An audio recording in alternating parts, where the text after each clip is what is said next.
பிராக் லெஸ்னரோட WrestleMania opponent யாருன்னு இப்ப almost தெரிஞ்சிருச்சு. பிளட் லைன் நம்ம கண்ணு முன்னாடியே கொஞ்சம் கொஞ்சமா மறுபடியும் கிரியேட் ஆகுதா. பென்டா வர்சஸ் டிராகன் லீ ஒரு அல்டிமேட் மேட்ச். கடைசியா CM bunk and Roman Reigns ஒரு ப்ரோமோ பேட்டில். சோ எல்லா மேட்சஸும் எப்படி முடிஞ்சிருக்கு, ரெசல்மேனியாக்கு ஸ்டோரி லைன் எப்படி ப்ரோக்ரஸ் ஆயிருக்குன்னு இந்த ரிவ்யூ எபிசோட்ல நம்ம பார்க்க போறோம். சோ டைம் வேஸ்ட் பண்ணாம let's get into the show.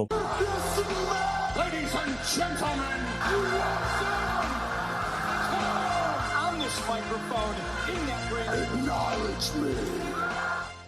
இந்த வாரம் ஷோ ஓபன் பண்ணது செத் ராலின்ஸ், அப்புறம் அவரோட அந்த மாஸ்க் மென் குரூப். ஆல்மோஸ்ட் 15 பேர் ரிங்க சுத்தி நின்னுட்டு இருக்காங்க. ரிங்குக்குள்ள செத் ராலின்ஸ் மட்டும் நிக்கிறாரு. இந்த டீம் விஷனை உருவாக்குனது நான் தான். சோ இதை அழிக்க போறது நான் தான். 2 வாரத்துக்கு முன்னாடி பால் ஹேமனோட முதுகுல ஸ்டீல் சேர் வச்சு அடிச்சேன். அவனுக்கு இந்த நடு ரிங்கிலேயே கர்ப் ஸ்டாப் போட்டு ஹாஸ்பிட்டலுக்கு அனுப்புனேன். சோ பால் ஹேமனோட அடியால் யாரா வேணா இருந்தா வாங்க, நீங்க எல்லாருமே டேஞ்சர்ல இருக்கீங்க. இப்படி செத் ராலின்ஸ் பேசிட்டு இருக்கும்போது அடி வாங்கின பால் ஹேமன் ஆக்சுவலா ரிங்குக்கு வராரு. அவர் அந்த எல்இடி ஸ்கிரீன் கிட்டயே நின்னுட்டு இருக்காரு. ரிங்குக்குள்ள வர்றதுக்கு பயந்து ஸ்டெப் எடுத்து வச்சு இருக்காரு. ஜெத் பால் ஹேமனை பார்த்து ஏன் பயந்து வர, இன்னும் தைரியமாவே உள்ளவா, பட் ஒரு விஷயத்தை நீ தெளிவா புரிஞ்சுக்கோ, இந்த WWE விட்டு நீ மொத்தமா போற வரைக்கும் நான் உன்னை கொஞ்சம் கொஞ்சமா வேட்டையாடுவேன்னு மிரட்டுறாரு. ஜெத் எதிர்பார்த்தது பால் ஹேமன் பயந்து நடுங்கி மன்னிப்பு கேட்க வருவாருன்னு நினைச்சாரு. பட் ஷாக்கிங்கா அவரு தனக்கு ஒரு பேக்கப் இருக்குன்னு சொல்லி கை தூக்குறாரு. அது யாருன்னு பாத்தீங்கன்னா பிராக் லெஸ்னர். அவ்வளவுதான், பிராக் லெஸ்னர் உள்ள வந்த உடனே சூப்ளெக்ஸ் சிட்டி ஸ்டார்ட் ஆயிருச்சு. ரிங்க சுத்தி 15 பேர் இருக்காங்கன்னா 15 பேருக்கு மாத்தி சூப்ளெக்ஸ். ஒரு பாயிண்ட்ல பிராக் லெஸ்னர் ஒரு 3 பேர் ஆப்போசிட் நிக்கிறாங்க. இங்க நின்னு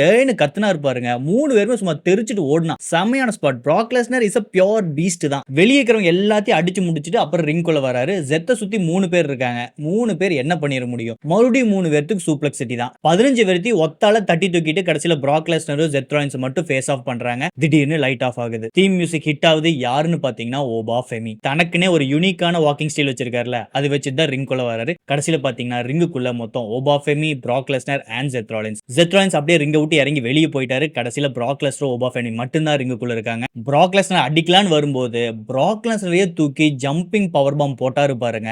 செம செம செம. ஒரு வழியா கடைசியா எவனோ ஒருத்தர் ஸ்கிரிப்ட் ரைட்டரோட படக்ஸ்ல எல்லாம் ஃபயர் வச்சிட்டான் போல. சும்மா தரமா ஸ்கிரிப்ட் எழுதுறானுங்க. எனக்கு இந்த ஸ்பாட் பார்க்கும்போது அப்படியே சண்டைக்கோழியோட ஒரு சீன் தான் ஞாபகம் வந்துச்சு. என்னடா அடிச்சிட்டான்னு சொல்றீங்க, அவன் ஒண்ணுமே பண்ணலையான்னு போன்ல யாரோ கேட்பாங்க. அப்ப ஆப்போசிட்ல இருக்கிறவங்க அண்ணா அவர் அடிச்சதே காசியத்தான் சொல்லுவாங்கல்ல. அப்ப அந்த பிஜிஎம் போடுவாங்கல்ல. ஆக்சுவலி அந்த மூமெண்ட் தான் எனக்கு ஃபீல் ஆச்சு. பிராக் லெஸ்னர் ஒரு பீஸ்ட். ஆனா அந்த பீஸ்டையே பவர் பாம் போட்டு பயத்தை காட்டினான் பாத்தியா. ஓபா ஃபெமி வேற level. Oba Femi versus Brock Lesnar WrestleMania சும்மா தரமா இருக்க போகுது. இதுதான் ஃபர்ஸ்ட் டைம் நீங்க என் வீடியோ பாக்குறீங்கன்னா ப்ளீஸ் டூ சப்ஸ்கிரைப். இது தமிழ் கம்யூனிட்டிக்காகவே இயங்கும் ஒரு ப்ரோ ரெஸ்லிங் சேனல். நம்ம 5K கிராஸ் பண்ணி இப்ப 10K நோக்கி போயிட்டு இருக்கோம். சோ உங்களோட ஒவ்வொரு subscription and like means a lot to me. Hope இந்த வீடியோ உங்களுக்கு பிடிக்கும் நம்புறேன். அது மட்டும் இல்லாம என் சேனல்ல ஆல்ரெடி நிறைய வீடியோஸ் நான் போட்டிருக்கேன். சோ டைம் இருந்தா போய் அந்த வீடியோஸும் பாருங்க. ப்ரோ ரெஸ்லிங் பார்க்க மறந்த உங்களை என்னோட வீடியோஸ் மறுபடியும் ப்ரோ ரெஸ்லிங்கை நோக்கி இழுத்துட்டு வரும் நம்புறேன். அதுக்காக தான் இந்த சேனல். அடுத்து original El Grande Americano versus duplicate El Grande Americano.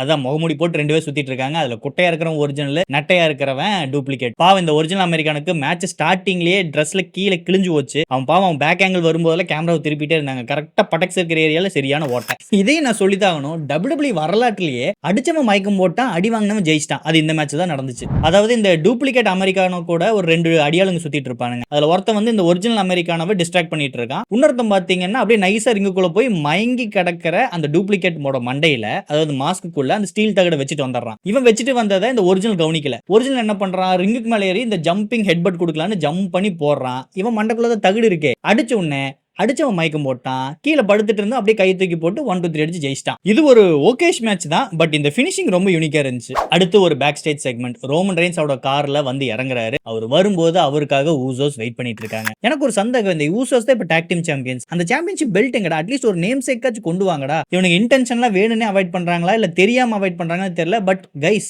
You are a champion. So அந்த சாம்பியன்ஷிப்பை கொண்டு வாங்க ப்ளீஸ். ரோமன் ரெயின்ஸ் வந்த உடனே கை கொடுத்து கிரீட் பண்ணிக்கிறாங்க. அப்புறம் ரோமன் ரெயின்ஸ் ஊசோஸ் கிட்ட சொல்றாங்க, நீங்க போன வாரம் அவன் அடிச்சது ரொம்பவே கரெக்டான விஷயம் அப்படின்னு சொல்லிட்டு திரும்பி கேமராமேன் இருந்து கேமராவை புடுங்கி ஃபோர்த் வால் பிரேக்கிங், அதாவது ஆடியன்ஸ் பார்த்தே டைரக்டா பேசுறாரு. சிஎம் பங்க் நம்ம ஃபேமிலி பத்தி தப்பா பேசிட்டான். சோ நீங்க எல்லாருமே அவனை அட்டாக் பண்ணலாம். அதை நான் நவுன்லாம் சொல்ல போறது இல்ல. பட் ரெசல்மேனியா வீக்கெண்ட் அவன் எனக்கு சொன்னோம். அப்ப மட்டும் அவனை என்கிட்ட விட்டுருங்க. மத்த நாள் நீங்க அவனை அட்டாக் பண்ணுங்க, என்ன வேணா பண்ணுங்க, நான் அதை கேட்க போறது இல்ல. ஆனா ரெசல்மேனியா வீக்கெண்ட் எனக்குன்னு விட்டுருங்க. அவன் கதையை நான் தான் முடிப்பேன்னு சொல்லிட்டு போயிடுறாரு. அடுத்து AJ Lee versus Bayley for women intercontinental championship. AJ லீக்கு பயங்கரமான ரிங் ரெஸ்ட் இருக்கு. நிறைய இடத்துல அவங்க சொதப்புனாங்க. இந்த மேட்சையே மொத்தமா பெய்லி தான் லீட் பண்ணாங்கன்னு சொல்லணும். ஓவராலாவே இது ரொம்ப ரொம்ப சுமாரான மேட்ச். ஸ்பெஷலா யூனிக் ஸ்பாட்னு இவங்க எதுவுமே கிரியேட் பண்ணல. ரொம்ப ரொம்ப பேசிக் மூவ்ஸ் தான் பண்ணாங்க. அதுலயே ஏஜெலி பயங்கரமான சொதப்பல் பண்ணாங்க. பட் கடைசியா ஏஜெலி அவங்களோட லாக் போட்டு இந்த மேட்சை வின் பண்ணிட்டாங்க. வின் பண்ணதுக்கு அப்புறம் பெக்கி லிஞ்ச் வந்து ஏஜெலியை பயங்கரமா அட்டாக் பண்றாங்க. கடைசியில அந்த பெல்ட் எடுத்து அவங்க மண்டையில பலார்னு ஒரு அடி. அவ்வளவுதான், ஏஜெலி கீழே ஃபிளாட் ஆகி கிடக்குறாங்க. பெக்கி லிஞ்ச் கிளம்பிட்டாங்க. So Becky Lynch vs AJ Lee for intercontinental championship in WrestleMania தான் ஸ்டோரி லைன். அதுக்கான ப்ரோக்ரஷனை ஸ்டார்ட் பண்ணிருக்காங்க. அடுத்து Penta vs Dragon Lee for men intercontinental championship. ஒரு வார்த்தையில சொல்லணும்னா this match is a banger. மேட்சோட ஸ்டார்டிங்ல இவங்க ரெண்டு பேரும் மாத்தி மாத்தி ஜிம்னாஸ்டிக் மூவா போட்டு நம்மள அப்படியே இன்வால்வ் ஆகி உட்கார வச்சுட்டாங்க. அதுக்கப்புறம் மேட்ச் சும்மா நெருப்பு பிடிச்சி பத்திக்கிட்டு போச்சு. லூச்சாடோஸ்னாவே அதான் முகமுடி போட்டிருப்பாங்களா, இவங்களுக்கு எல்லாமே ஆல்மோஸ்ட் ஒரு மாதிரி சேம் மூவ் செட் தான் இருக்கும். கொஞ்சம் கொஞ்சம் ஆளுக்கு ஏத்த மாதிரி ஒரு யூனிக்னஸ் வச்சிருப்பாங்க. சோ டிராகன் லீ ஒரு மூவ் செட் போடுறான்னா அதே சிமிலர் மூவ் செட்டை பென்டா போடுறாரு. சோ இவங்க ரெண்டு பேர்த்துக்கிட்ட இருக்கிற மூவ் செட்டையும் மாத்தி மாத்தி போட்டே இருக்காங்க. ஒரு விஷுவல் பியூட்டியாவே இருந்துச்சு. இன்னொரு யூனிக் ஸ்பாட் என்னன்னு பாத்தீங்கன்னா டிராகன் லீ நம்ம ஏஜே ஸ்டைல்ஸோட ஸ்பிளாஷ் போட்டாரு பாருங்க, செமையான மூவ், ரொம்ப அன்எக்ஸ்பெக்டடா இருந்துச்சு. பட் என்ன இருந்தாலும் கடைசியில பென்டா அவரோட ஸ்மாக்க செமையான வேல போட்டு இந்த மேட்சை வின் பண்ணிட்டாரு. ஹி இஸ் ஸ்டில் அவர் இன்டர்கான்டினென்டல் சாம்பியன். சான்ஸ் கிடைச்சா இந்த மேட்ச் கண்டிப்பா பாருங்க, ப்ளீஸ் டோன்ட் மிஸ் இட். அடுத்து மேக்ஸின் டுப்ரி வர்சஸ் நட்டாலியா. பச்சையா சொல்லணும்னா இந்த மேட்ச் ஒரு ஃபில்லர். டைம் ஓட்டுங்கிறதுக்காக மட்டும்தான் இந்த மேட்சை வச்சிருக்காங்க. இந்த மேட்ச்ல இருந்து ஸ்டோரி லைன் கிரீன் லைன் ஒண்ணுமே கிடையாது. மேக்ஸின் டுப்ரி இன்டர்கான்டினென்டல் சாம்பியன் ஆனாங்க. அதுக்கு நான் தான் ட்ரெயின் பண்ணேன். பட் ட்ரெயின் பண்ணதுக்கு அப்புறம் அவ என்ன மதிக்கல. இதுதான் இதோட ஸ்டோரி லைன். மேக்ஸின் டுப்ரிக்கு பின்னாடி ஃபேன்ஸ் யாருமே கிடையாது. நட்டாலியாவும் ஆல்மோஸ்ட் அவுடேட்டட் தான். சோ இவங்க ரெண்டு பேருக்கு மேட்ச் எதுக்கு வைக்கிறாங்க? Just a basic filler. அவ்வளவுதான். சோ இந்த மேட்ச் பத்தி பெருசா பேசறதுலாம் ஒண்ணுமே இல்ல. ரொம்ப நார்மலான மேட்ச் தான். கடைசியில் நட்டாலியா அவங்களோட ஃபினிஷிங் மூவ் ஷார்ப் ஷூட்டர் போட்டு மேக்ஸினை கிவ் அப் பண்ண வச்சு வின் பண்றாங்க. அவ்வளவுதான். அடுத்து மைக்கேல் கோல் ஹீலா மாறின ராண்டி ஆர்டன் கூட ஒரு வீடியோ கால் இன்டர்வியூ வைக்கிறாரு. பட் வீடியோ கால் ஓபன் பண்ணவே ராண்டி ஆர்டன் போனை வச்சு வேற யார்கிட்டயோ பேசிட்டு இருக்காரு. ஆல்மோஸ்ட் ஒரு 30 செகண்ட் பேசிட்டு இருந்தாரு. அவர் பேசினது எப்படி இருந்துச்சுன்னா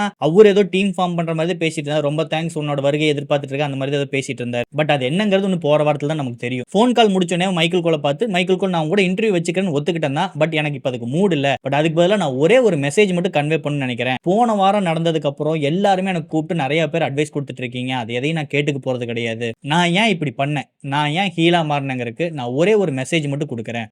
wrestling has more than one Royal family. அதாவது இந்த வார்த்தை தான் கோடி ரோட்ஸோட தீம் மியூசிக் ஸ்டார்டிங்கோட வேர்டே. அவர் மீன் பண்றது தன்னோட ரோட்ஸ் குடும்பமே ஒரு பிரஸ்டீஜான குடும்பம் இன் ரெஸ்லிங்னு சொல்றாரு. அதோட ஹெரிட்டேஜ் அண்ட் பிரஸ்டீஜ் இருக்கிற குடும்பம் தான் ராண்டி ஆர்டனோடது. ஏன்னா அவர் தாத்தா ரெஸ்லர், அப்பா ரெஸ்லர், இவரு ரெஸ்லர், அவரோட பசங்களையுமே ரெஸ்லிங்க்கு தான் அவர் ட்ரெயின் பண்ணிட்டு இருக்காரு. சோ அவரோட லீனியேஜ் ரொம்ப பெருசு. சோ கடைசியா அவங்க என்ன சொல்ல வராங்கன்னா, இதுல எந்த குடும்பம் பெரிய குடும்பம், நம்ம ஊர்ல இந்த சொத்து தகராறுல வந்தா குடும்ப சண்டை வரும் பாத்தீங்களா, அந்த ரேஞ்சுக்கு தான் இந்த ஸ்டோரி லைனை கிரியேட் பண்றாங்க. தப்பு கிடையாது. நமக்கு தேவை ராண்டி ஆர்டனை ஹீலா பார்க்கணும். நம்ம அதை பார்த்துட்டோம். சோ ஆப்வியஸா இந்த மேட்ச் பத்திக்கிட்டு போகுது. பட் பேசிக்கா ராண்டி ஆர்டன் ஏன் மாறினான்னு கேட்கும்போது இந்த ஒரு சொத்து தகராறு கொண்டு வந்து நிப்பாட்டுறாங்க. அவ்வளவுதான். அடுத்து நம்ம ஓடிசி ரோமன் ரெயின்ஸ் ரிங்குள்ள வராரு. ஆடியன்ஸ் எல்லாத்தையும் பார்த்து சொல்றாரு, சிஎம் பங்க் இது என்னோட ஷோ, நான் தான் சாம்பியன் சும்மா உளறிட்டு இருக்கலாம். பட் இங்க இருக்கிற எல்லாத்துக்குமே தெரியும் இது என்னோட ஷோ. சோ சிஎம் பங்க் ரிங்குள்ள வா, நம்ம பேசுறதுக்கு நிறைய விஷயம் இருக்கு அப்படின்னு சொல்லிட்டு பங்க உள்ள வர சொல்றாரு. சிஎம் பங்கோட மியூசிக் ஹிட் ஆகுது. பங்க் ரிங்குள்ள வராரு. ரோமன் ரெயின்ஸை பார்த்து நீ என்ன நினைச்சிட்டு இருக்க, சிஎம் பங்க் என்னோட பேர் சொல்லாம என்னோட கவர்மெண்ட் நேம் ஃபில்லுங்கிறத சொன்னா என்ன அசிங்கப்படுத்துறது நினைச்சிட்டு இருக்கியா? என்னோட லீகல் நேம் கூப்பிடுற உரிமை என் ஃப்ரெண்ட்ஸ் அண்ட் ஃபேமிலிக்கு மட்டும்தான் இருக்கு.